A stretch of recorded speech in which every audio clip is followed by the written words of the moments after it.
Praise the Lord. Welcome to కృపావార్త సమయం. ఈ నూతన దిన శుభములు మనకందరికీ కలుగునుగాక.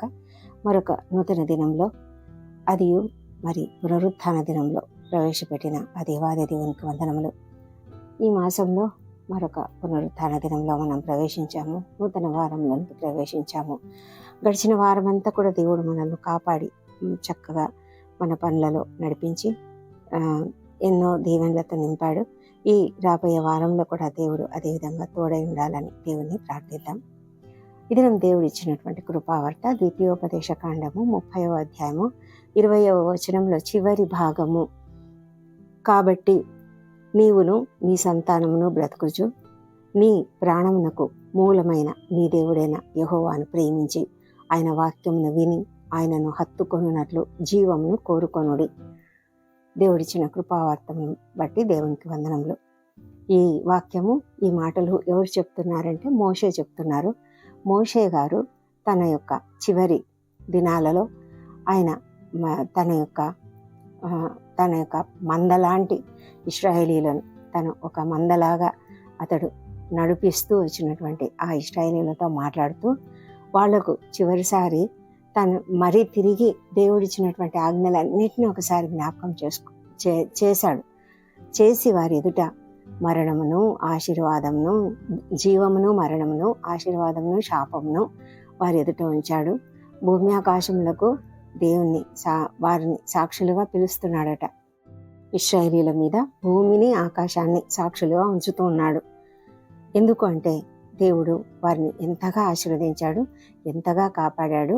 ఆయన మార్గమంతటిలో వారిని ఐగుప్తు దేశం నుంచి ఈ కనాను చివరి కనానుకు ఎంటర్ అయ్యే ఆ భాగంలోనికి తీసుకువచ్చే వరకు కూడా దేవుడు ఎంతగా వారికి తోడై ఉన్నాడు. ప్రతి విషయంలో పగలు మేఘస్తంభంలో, రాత్రివేళ అగ్నిస్తంభంలో వారికి తోడుగా ఉంటూ మరి ఎలాంటి అపాయంలో వారికి కలగకుండా కాపాడి, వారి కాళ్ళు వాయకుండా, వారి బట్టలు పాతగిలకుండా, వారి చెప్పులు కూడా పాతగిలకుండా ఎంత అద్భుతంగా కాపాడాడో మరి మనకు తెలుసు. మనమందరం చదివి ఉన్నాము.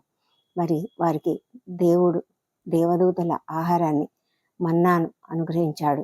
మరి వారు అడిగినప్పుడు పూరేళ్లను అనుగ్రహించాడు. ఎన్ని రకాలుగా వాళ్లకు కావలసినవన్నీ, నీళ్లు కావాలంటే నీళ్లు, బండ నుండి నీళ్లను, మరి ఆ విధంగా మరి భయంకరమైనటువంటి తాపకరమైనటువంటి సర్పములు ఉండే ఆ ఎడారి ప్రాంతంలో వారికి ఎలాంటి కష్టం కలగకుండా వాళ్ళని తీసుకువచ్చాడు. మరి ఇంతగా కాపాడినటువంటి దేవుణ్ణి వాళ్ళైతే పూర్తిగా నమ్మడమే లేదు, విశ్వసించటం లేదు.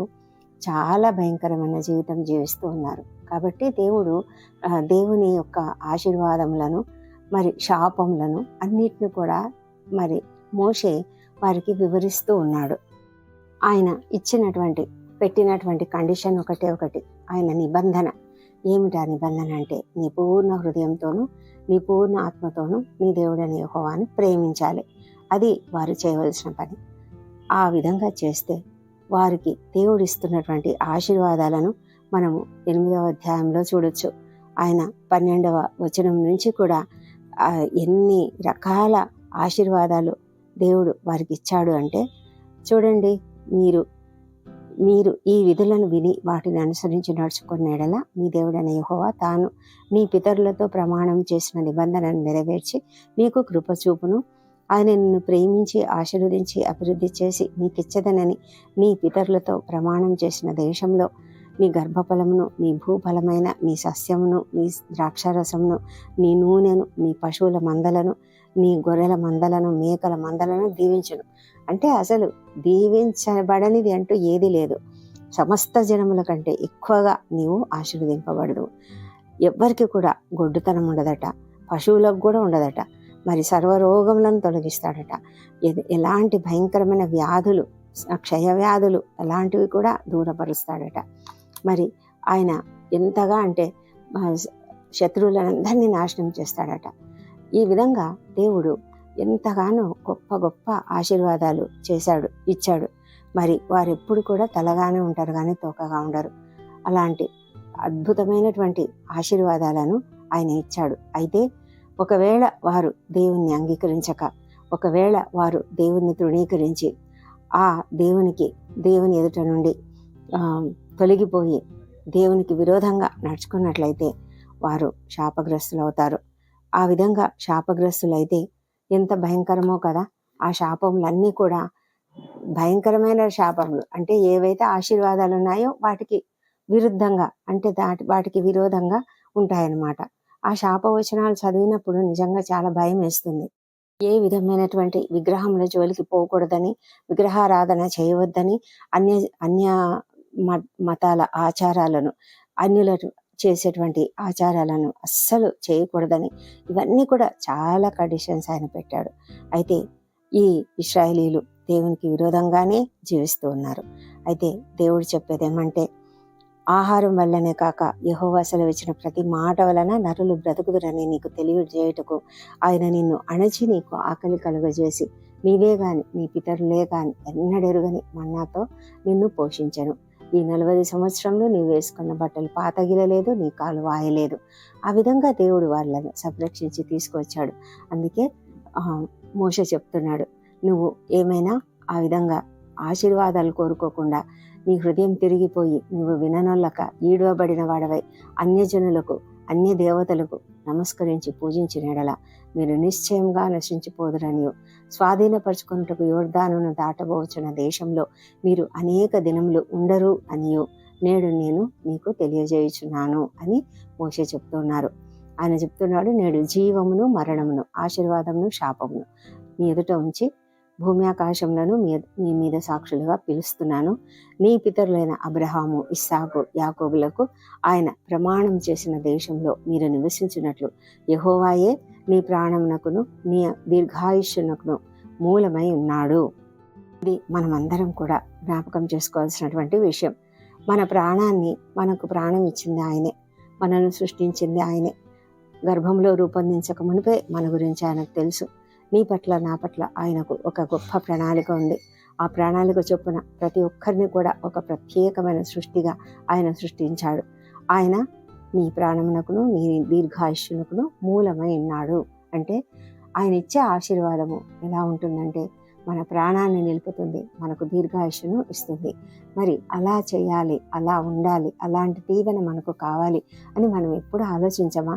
మనం ఎన్నిసార్లు అసలు వాటి గురించి ఆలోచించాం కదా. మనం తిండి తినేటప్పుడు కానీ, మనము చేసే పనులు అయితేనేమి, మన అలవాట్లు అయితేనేమి ఎలా ఉంటాయి, అసలు మనం వాటిని గురించి ఆలోచిస్తామా? దేవుడే కదా నా ప్రాణానికి, నా దీర్ఘాయుష్కు మూలము.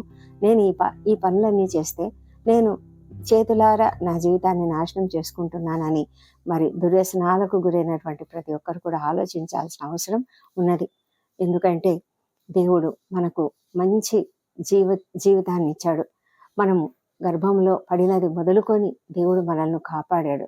మనల్ని ప్రతి విషయంలో, అంటే గర్భంలోనే ఎన్ని సమస్యలు రావచ్చో, ఎన్ని రకాల ప్రమాదాలు మనం దాటుకొని వచ్చామో, ఆ తల్లి, ఆ కడుపున మోసినటువంటి తల్లి, ఆ తల్లికి ఆరోగ్యం ఇచ్చి, ఆ తల్లి తినే ఆహార పదార్థాలని ఆశీర్వదించి మనము చక్కగా ఆరోగ్యంగా పుట్టి మరి మనల్ని మన జీవితం అంతా కూడా ఆయన ఎంతగా పోషించి కాపాడి నడిపించినటువంటి ఆ దేవాది దేవుడు మనకు ప్రాణం ఇచ్చాడు. ఆయన దీర్ఘాయుష్యును కూడా ఇస్తాడు. అయితే ఎప్పుడు ఇస్తాడు? ఎప్పుడు అంటే మనం ఆయనను విశ్వసించి ఆయన వాక్యాన్ని హత్తుకోవాలి. దేవుడు చెప్పేది, నీ ప్రాణమునకు మూలమైన నీ దేవుడైన యెహోవాను ప్రేమించాలి. మన దేవుడైన యెహోవాను మనం ప్రేమించాలి. ఆయననే మన ప్రాణానికి మూలం. ఎందుకంటే ఆయన లేకుండా మన ప్రాణం లేదు. అదేవిధంగా దీర్ఘాయుష్యునకు మూలమై ఉన్నాడు. మనము దీర్ఘాయుష్కులమై ఉండాలంటే దేవుని యొక్క కృప ఎంతో అవసరం. మనము ఆరోగ్యంగా ఉండాలి. మరి దేవుని యొక్క చిత్త ప్రకారము మంచి అలవాట్లు కలిగి ఉండాలి. దేవుని చిత్త ప్రకారం మనం జీవించినట్లయితే, దేవుడు చెప్పిన విధంగా మనం జీవించినట్లయితే మనము దీర్ఘాయుష్షు కలిగి ఉంటాము. అంతేకాదు, నీవును నీ సంతానమును బ్రతుకుచు నీ ప్రాణమునకు మూలమైన నీ దేవుడైన యెహోవాను ప్రేమించాలి. అంటే మనము మాత్రమే కాదు, మన కుటుంబం అంతా కూడా, నీవు, నీ భార్య, నీ పిల్లలు, ప్రతి ఒక్కరు కూడా దేవుని పిల్లలుగా జీవించాలి. మన ప్రాణాలకు మూలమైనటువంటి దేవుడైన యెహోవాను ప్రేమించాలి. ఆయన వాక్యమును విని ఆయనను హత్తుకొనున్నట్లు జీవమును కోరుకోవాలి. ఆయన వాక్యం వింటున్నామా? మనం రోజు వింటున్నాం కదా. అయితే విని హత్తుకోవాలి, ఆయనను హత్తుకోవాలి. వాక్యము దేవుడై ఉన్నాడు. మరి ప్రభువైన యేసుక్రీస్తు వాక్యమై ఉన్నాడు. ఆయన కృపా సత్య సంపూర్ణుడుగా ఈ లోకంలో వచ్చి సంచరించాడు. మరి ఇప్పుడు ఆయన లేకపోయినప్పటికీ కూడా ఆయన దేవుడై ఉన్నాడు. కనుక దేవుని వాక్యాన్ని మన చేతిలో పెట్టినటువంటి ఆ తండ్రి అయిన దేవునికి మనం ఎంతగానో కృతజ్ఞులమై ఉండాలి. వాక్యం ద్వారా దేవుడు మనతో మాట్లాడుతున్నాడు కదా. ఆయన అనేక విధాలుగా అనేక విషయాలను మనకు బోధిస్తూ ఉన్నాడు. ఆ చక్కటి వాక్యాన్ని మనం వింటుండగా ఆ వాక్యం బట్టి మనము ఆయనను హత్తుకున్నట్లు మనము జీవమును కోరుకోవాలి. అంటే మనము జీవము, నిత్య జీవమును కలిగి ఉండాలంటే, నిత్య జీవము మనకు ఎందుకు అవసరం అంటే, మనము ఈ లోకము అశాశ్వతమైన లోకం కదా. మనము మరణించిన తర్వాత నిత్యమైన మరొక లోకంలో ఉంటాము, దేవునితో ఉంటాము. ఆ దేవునితో మనం ఉండాలి అంటే ఖచ్చితంగా మనము నిత్య జీవమును కలిగి ఉండాలి. ఆ నిత్య జీవమును మనం కోరుకోవాలి. మనము ఆ నిత్య జీవమును కలిగి ఉండాలంటే ఆయనను హత్తుకొని మనము జీవించాలి. మనం ఎటువంటి పరిస్థితిలో కూడా దేవునికి విరోధంగా దేవుని తట్టు మళ్ళక మనము నెగ్లెక్ట్ చేసినట్లయితే మనము శాపగ్రస్తులం అవుతాం. దేవుడు మనకు అనేకమైన ఆశీర్వాదాలు ఇచ్చాడు. జీవమును, మరణమును, ఆశీర్వాదమును, శాపమును మన ఎదుట ఉంచాడు ఈ లోకంలో. ఇప్పుడు అదైతే పాత నిబంధన కాలంలో మోషే ఇశ్రాయేలీయులతో చెప్పినటువంటి మాట. మరి ఇప్పుడు కూడా తండ్రి అయినటువంటి దేవుడు, మరి పరిశుద్ధుడైనటువంటి మన ప్రియమైన ప్రభువైన యేసుక్రీస్తు కూడా అదే మాట చెప్తూ ఉన్నాడు. ఆయన కూడా మనల్ని నిత్య జీవమును పొందుకోవాలంటే ఆయనను అంగీకరించాలని తండ్రియే చెప్తున్నాడు. ఎందుకంటే ఆయన ఈ లోకాన్ని ఎంతగానో ప్రేమించాడు కదా. ప్రేమించాడు కనుకనే ఆయన తన అద్వితీయ కుమారుణ్ణి ఈ లోకానికి పంపించాడు. ఎవరైతే ఆయన యందు విశ్వాసం ఉంచి ఆయనను అంగీకరిస్తారో వాళ్ళందరూ కూడా నిత్య జీవమును పొందుకోవాలని ఆయన కోరుకుంటూ ఉన్నాడు. మరి ఆయనను మనము పొందుకోవాలంటే ఆయనను అంగీకరించాలి, ఆయనను నమ్మాలి, విశ్వసించాలి. హృదయమందు విశ్వసించాలి, నోటితో ఒప్పుకోవాలి. ఆయన పునరుత్థానుడయ్యాడని నమ్మాలి. ఈ 3 విషయాలు మనం నమ్మినట్లయితే అదొకటే కాదు, మరి ఆయన తిరిగి వస్తాడు. ఈ 4 విషయాలు మనము ఎప్పుడు కూడా గుర్తుంచుకోవాలి. ఇదే మన క్రైస్తవ జీవితానికి 4 ముఖ్యమైనటువంటి సూత్రాలు. ఇవి మనము ఖచ్చితంగా నమ్మగలిగితేనే మనం నిజమైన క్రైస్తవులము. అంతేకాదు, మనం నమ్మి మన ఇష్ట ప్రకారం జీవించడం కాదు, కానీ మనం నమ్మినందుకు మనం దేవునికి ఇష్టమైనటువంటి జీవితం జీవించాలి. ఎప్పుడైతే మనము దేవునికి ఇష్టమైనటువంటి రీతిలో జీవిస్తామో అప్పుడు మనము తప్పకుండా నిత్య జీవమును పొందుకుంటాము. అయితే మనము అనేక విధాలుగా శోధనలకు గురి అవుతూ ఉంటాము. అపవాదిని ఎదిరించి మనము అపవాదిని పారద్రోలి జాగ్రత్తగా మనం జీవించాలి. దేవుని యందు విశ్వాసం ఉంచి జీవించాలి. అలా జీవించగలిగితే దేవుడు ఇంకొక వాగ్దానం కూడా ఇస్తూ ఉన్నాడు. మరి 31వ అధ్యాయంలో మోషే గారు చెప్తున్నటువంటి మాట, నిబ్బరం కలిగి ధైర్యంగా ఉండండి, భయపడకుడి. మీ శత్రువులను చూసి మీరు భయపడవద్దు, దిగులు పడొద్దు. నీతో కూడా వచ్చేవాడు నీ దేవుడైన యెహోవాయే. ఆయన నిన్ను విడువడు, నిన్ను ఎడబాయడు. ఎంత గొప్ప వాగ్దానము! ఆయన అప్పుడు ఇచ్చినటువంటి వాగ్దానము ఇప్పుడు కూడా ఇస్తున్నాడు. నిన్న నేడు నిరంతరము ఏకరీతిగా ఉన్నటువంటి ఆ దేవుడు ఎప్పటికీ ఆయన మారడు. ఆయన ఎప్పటికీ కూడా మారడు. మనము అలాంటి మారని దేవుణ్ణి నమ్ముకొని ఉన్నాము. ఆయన నమ్మదగినటువంటి దేవుణ్ణి మనం నమ్మదగిన దేవుడు. అలాంటి దేవుణ్ణి మనం నమ్ముకున్నాము.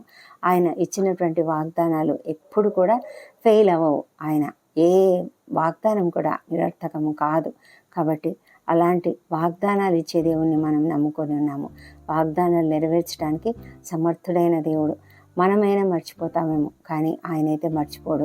మనల్ని ఎప్పుడు గుర్తుపెట్టుకొని మనల్ని ఎప్పుడు కూడా మన గురించి సదాకాలము ఆయన మన గురించే ఆలోచిస్తూ ఉంటాడు.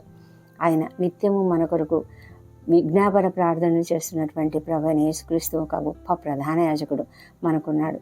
మనము ఏ విధంగా కూడా భయపడకుండా మనము మన జీవితానికి ఏది మంచిది ఏది కాదు అన్నది మనము ఎన్నుకునేటువంటి స్వేచ్ఛ కలిగి ఉన్నాం. కాబట్టి దేవుడిస్తున్నటువంటి ఈ గొప్ప హెచ్చరిక ఇది ఒక గొప్ప ఆజ్ఞ కూడా.